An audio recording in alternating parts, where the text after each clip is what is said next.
Kisah Nabi Zakaria alaihi salam. Kekuatan doa Nabi Zakaria alaihi salam.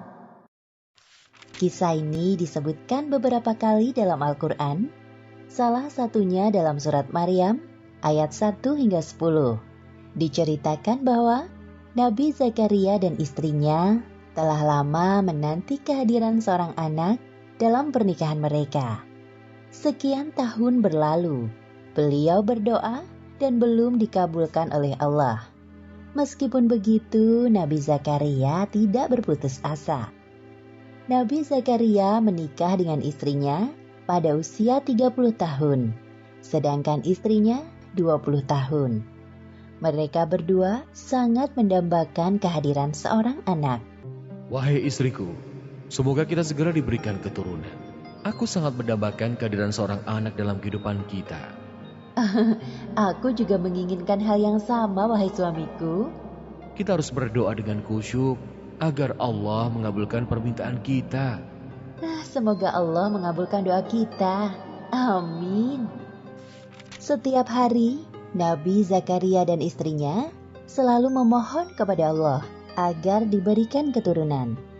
Ya Allah, Tuhan Maha Pengasih dan Penyayang, hamba mohon karuniakanlah kami seorang anak dari keturunanku, agar kelak anak itu dapat meneruskan perjuanganku.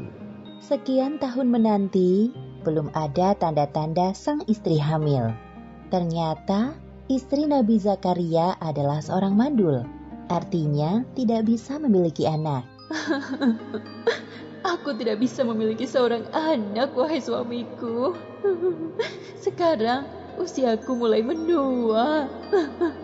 Bersabarlah, wahai istriku. Kita harus tetap berdoa kepada Allah. Aku yakin Allah memiliki rencana yang lebih baik dari rencana kita. Iya, suamiku. Aku akan terus berdoa.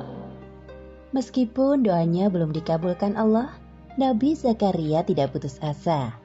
Beliau terus berdoa dan selalu berprasangka baik kepada Allah. Doanya selalu sama, yaitu meminta agar diberikan keturunan.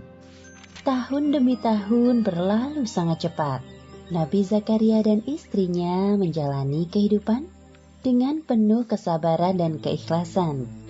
Meski tenaga untuk beraktivitas semakin menurun, tidak menyurutkan semangat beliau dalam berdakwah kepada kaumnya.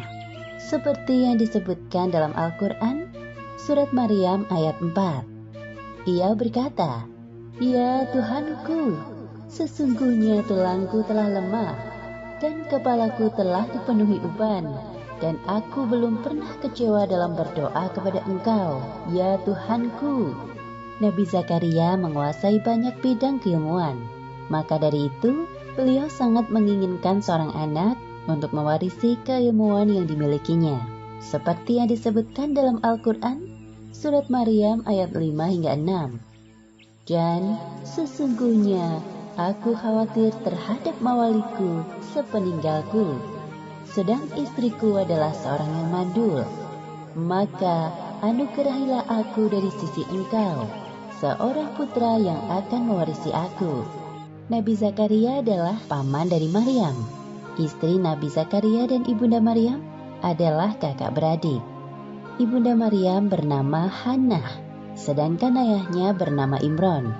Kisah keluarga Imron dijadikan sebagai salah satu nama surat dalam Al-Quran, yaitu surat Ali Imron. Pada saat Maryam masih dalam kandungan, Imron dan Hannah telah bernazar kepada Allah untuk menyerahkan anaknya kelak menjadi orang yang taat kepadanya. Namun, sang ayah yaitu Imron meninggal saat Maryam masih berada dalam kandungan ibunya. Setelah Maryam lahir dan dapat mulai berpikir, Hannah menyerahkan Maryam kecil dalam pengasuhan Nabi Zakaria. Pada suatu hari, Nabi Zakaria menemui Maryam remaja sedang duduk di mihrabnya. Beliau memperhatikan ada banyak makanan di dekat Maryam. Karena penasaran, Nabi Zakaria bertanya kepada Maryam, Wahai Maryam, dari mana kamu memperoleh makanan ini? "Makanan itu dari sisi Allah. Sesungguhnya Allah memberi rezeki kepada siapa saja yang dikehendakinya tanpa hisab. Nabi Zakaria terkejut mendengar jawaban dari Maryam. Dari peristiwa itu, timbul semangat besar dalam diri Nabi Zakaria. Sesampainya di rumah, dalam mihrabnya, beliau beribadah sambil menangis dan berdoa dengan suara merendah. Ya Allah, berilah aku dari sisi Engkau seorang anak yang baik. Sesungguhnya Engkau Maha Pendengar doa. Belum sampai Nabi Zakaria menyelesaikan ibadahnya, Allah mengabulkan doanya lewat perantara malaikat Jibril. Sesungguhnya Allah menyuruhku untuk menyampaikan kepadamu sebuah kabar gembira. Apa itu, wahai Jibril? Atas kesabaranmu dalam berdoa, Allah mengabulkan permintaanmu dengan balasan berkali-kali lipat. Pertama, Allah akan memberikanmu keturunan seorang anak laki-laki. Kedua, Allah memberikan nama Yahya kepadanya, yang mana belum ada seorang pun yang memiliki nama serupa. Ketiga, kelak dia akan menjadi orang yang membenarkan kedatangan Isa alaihissalam. Keempat, dia seorang panutan. Kelima, dia tumbuh menjadi orang yang pandai menjaga diri dari zina. Keenam, Yahya dewasa akan menjadi seorang nabi sama sepertimu. Ya Allah, bagaimana mungkin aku bisa mendapatkan seorang anak, padahal aku sudah tua dan istriku seorang yang mandul. Demikianlah Allah berbuat apa yang Dia kehendakinya. Kalau begitu, beri aku sebuah tanda bahwa istriku telah mengandung. Allah berfirman, tandanya bagimu, kamu tidak dapat berkata-kata dengan manusia selama 3 hari kecuali dengan isyarat.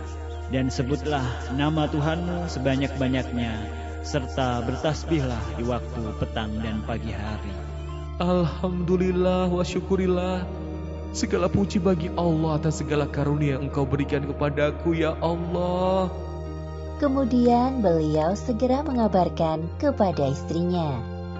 Wahai istriku, kita akan punya anak. Hah? Benarkah itu, wahai suamiku?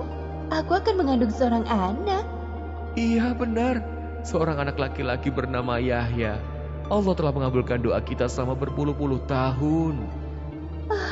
Alhamdulillahirabbil alamin. Terima kasih ya Allah. Seperti yang disebutkan dalam Al-Quran, Surat Al-Anbiya ayat 90. Maka kami memperkenankan doanya dan menganugerahkan kepadanya Yahya, dan kami jadikan istrinya dapat mengandung. Sesungguhnya mereka adalah orang-orang yang selalu bersegera dalam mengerjakan perbuatan-perbuatan baik, dan mereka berdoa kepada kami dengan harap dan cemas, dan mereka adalah orang-orang yang khusyuk kepada kami. Demikianlah akhir kisah kekuatan doa Nabi Zakaria dalam meminta keturunan. Hikmah yang dapat kita ambil dari kisah ini, pertama, jangan pernah berputus asa dalam berdoa. Kedua, ketika kita meminta sesuatu kepada Allah, harus sabar dan konsisten. Pada saatnya, Allah akan mengabulkannya, lebih dari yang kita harapkan. Ketiga, kisah Nabi Zakaria ini membuktikan kepada kita bahwa kekuasaan Allah tidak terbatas. Seperti kisah istri Nabi Zakaria yang mengandung seorang anak di usianya yang sudah tua. Suatu hal yang mustahil terjadi pada manusia biasa. Namun, saat Allah berkehendak hal itu terjadi, maka terjadilah. Wallahu a'lam bishawab.